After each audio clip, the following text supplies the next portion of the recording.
আজকে বিকেলে রিজিককে নিয়ে সুন্দর একটা জায়গায় ঘুরতে গিয়েছিলাম এবং সেখানে গিয়ে রিজিক তো মহা খুশি হয়েছে। যেহেতু বাইরে অনেক বেশি গরম, এই জন্য এরকম পড়ন্ত বিকেলে আমরা বের হয়ে গিয়েছিলাম রিজিককে নিয়ে বাসার খুব কাছাকাছি একটা জায়গায় ঘুরতে যাব এবং সেখানে গিয়ে খোলামেলা পরিবেশে আমার রিজিক অনেক বেশি মজা করবে। এই কারণে এই কথা চিন্তা করে আমরা আজকে উত্তরাতে ঘুরতে গিয়েছিলাম। আগে মিরপুর থেকে উত্তরাতে যেতে রাস্তাটা কিন্তু অনেক বেশি খারাপ ছিল, এই জন্য যেতে অনেক বেশি কষ্ট হতো, বাট এখন রাস্তা পাকা হওয়ার কারণে যেতে কোনো প্রকার কষ্ট হয় না, খুব সহজেই কিন্তু আমরা যেতে পারি। কিন্তু কোনো শিশু পার্ক না, রাস্তার সাইডেই কিন্তু এরকম বাচ্চাদের খেলার জন্য কয়টা রাইড আছে। আর আমার রিজিক যেহেতু এখনো অনেক বেশি ছোট, যে কারণে এরকম রাইডগুলোতে উঠতে সে একটুখানি ভয় পায়, যে কারণে তাকে আমরাও আর খুব বেশি জোরাজোরি করি। রিজিক যেহেতু এই রাইডগুলোতে উঠতেই ভয় পায় এবং উঠেই না, এই কারণে আমরা তাকে নিয়ে সুন্দর এই লেকের পালে চলে যাচ্ছিলাম। আর এখানে ছাগল দেখে আমার রিজিক তো মহা খুশি। ছাগল দেখলে কিন্তু আমার ছেলে অনেক বেশি খুশি হয়। কিন্তু এই লেকের পারে বোট ছিল, সেই জন্য ভাবছিলাম একটু বোটে উঠবো, বাট এখানে এসে দেখি না, বোটগুলো বন্ধ করে দিয়েছে, এখানে আর বোটগুলো চলেই না। এই কারণে আমরা সুন্দরভাবে বসে সুন্দর হাওয়া খাচ্ছিলাম। বাসার ভিতরে অনেক বেশি গরম, বাট এখানে এসে তো আমি অনেক বেশি রিল্যাক্স ফিল করেছি।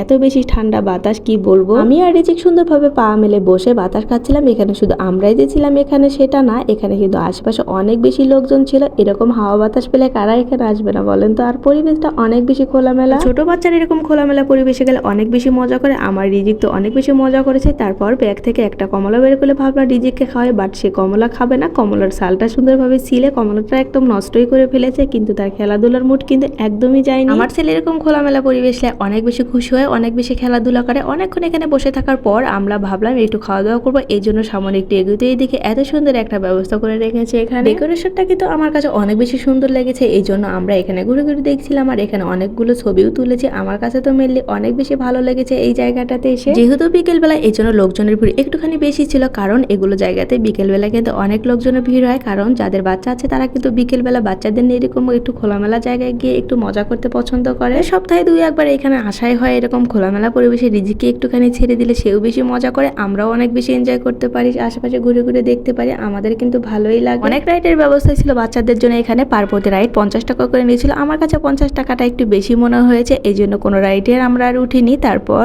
একটু সামনে যেতেই দেখি এরকম বাচ্চাগুলো সুন্দর করে বেলুন ফুটাচ্ছিল। আমি নিচে সাহস করে বেলুন ফুটাইনি, বা তারা বেলুন ফুটাচ্ছিল, আমি একটুখানি ভিডিও করে নিয়েছি। আর এখানে কিন্তু 2-1 খেলনার দোকানও ছিল ছোট বাচ্চাদের জন্য। তারপর একটু সামনে এগিয়ে গেলাম খাওয়া দাওয়া করবো, এই কারণে খাওয়া দাওয়ার ব্যবস্থা এখানে ভালোই ছিল। রুটির সাথে এখানে খাওয়ার জন্য গরুর মাংস, হাঁসের মাংস, মুরগির মাংস, বটভুনা সবকিছুই কিন্তু ছিল। ওগুলো খাবার দেখার পর আমরা গরুর কালো ভুনার সাথে রুটি অর্ডার দিয়েছিলাম। তারপর আমরা মজা করে রুটির সাথে গরুর কালো ভুনা সুন্দরভাবে খেয়ে নিলাম। এরকম খোলামেলা পরিবেশে খেতে অনেক বেশি ভালো লাগছিল। আর খাবার দাবারের মান মোটামুটি অনেক বেশি ভালোই ছিল। আমার কাছে তো মেনলি অনেক ভালো লেগেছে খাবারের মান। খাওয়া দাওয়া শেষে এখন আমরা বাসার দিকে রওনা দিয়ে দিব। ইতিমধ্যেও কিন্তু সন্ধ্যায় পড়ে গিয়েছে। আমার এই ছোট্ট ব্লগটা আপনাদের কাছে আজকে কেমন লাগলো অবশ্যই কমেন্ট করতে ভুলবেন। আর যদি ভালো লেগে থাকে তাহলে অবশ্যই লাইক কমেন্ট শেয়ার করে আমার পাশে থাকবেন। দেখা হবে নতুন কোনো ভিডিওতে বা ব্লগে। সকলে ভালো থাকেন। আজকে এই পর্যন্ত, আল্লাহ হাফেজ।